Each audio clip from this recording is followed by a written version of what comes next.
நான் பார்த்தோம்னா இந்த ஏர் ஃபில்ட்ரு மெயினாக அதுதான். இன்ஜின் எப்படியும் 2 இதில் ஸ்டார்ட் ஆகிடும். மார்னிங் டைமாக இருந்தாலும் சரி, அது எவ்வளோ ஹீட்டாக இருந்தாலும் சரி, எவ்வளோ கூலாக இருந்தாலும் சரி, 2 இதில் மேக்ஸிமம் ஸ்டார்ட் ஆகிடும். அப்படி 2 இதில் ஸ்டார்ட் ஆகலைன்னா உங்களுக்கு ஏர் ஃபில்டரில் தான் கம்ப்ளைண்ட் வரும்.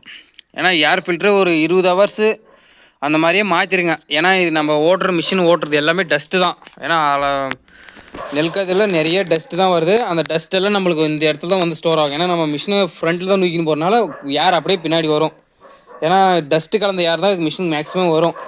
அதனால் நம்ம என்ன பண்ணோன்னா 20 ஹவர்ஸ் 10 ஹவர்ஸ் அந்த மாதிரி நம்ம பார்த்து நம்ம கிளியர் பண்ணிக்கணும். ஏன்னா இன்ஜினோட பர்ஃபார்மன்ஸ் குறைஞ்சிடும் நீங்கள் ஏர் ஃபில்டர் கரெக்டாக பண்ணலைன்னா. எப்படின்னா மைலேஜ் வராமல் போயிடும், சீஸ் ஆகிறதுக்கு நிறைய வாய்ப்பு இருக்குது. அதுக்கான கரெக்டான ஏர் சர்க்குலேஷன் இருந்தால் மட்டும்தான் நம்மளால் அது இன்ஜின் ஒரு பர்ஃபார்மன்ஸ் கரெக்டாக இருக்கும். நெக்ஸ்ட்டு என்னென்னு பார்த்துக்கிட்டிங்கன்னா நம்மளுக்கு இந்த செயின் அட்ஜஸ்ட்மெண்ட்டு.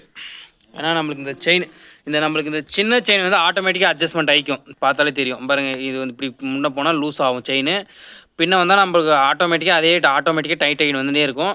அதே நம்மளுக்கு இந்த பெரிய செயின் இருக்குல்ல, இது மாதிரி 2 இருக்கும். கீழே ஒன்று இருக்குது, பார்த்தாலே தெரியும். நான் இந்த பக்கம் காட்டுறேன் தனியாக. இங்கே ஒன்று இருக்குது, மேலே ஒன்று இருக்குது. ஏன்னா இது வந்து லூஸ் ஆகும்போது அது ஆட்டோமேட்டிக்காக டைட் ஆகுது. அது நாமளாக தான் டைட் பண்ணணும். பாருங்கள், இந்த இடத்துல பார்த்தாலே தெரியும். Chain adjustment. இது நீங்கள் எப்படி அட்ஜஸ்ட்மெண்ட் பண்ணுறீங்கன்னா, ரொம்ப டைட்டாகவும் இருக்கக்கூடாது, ரொம்ப லூஸாகவும் இருக்கக்கூடாது.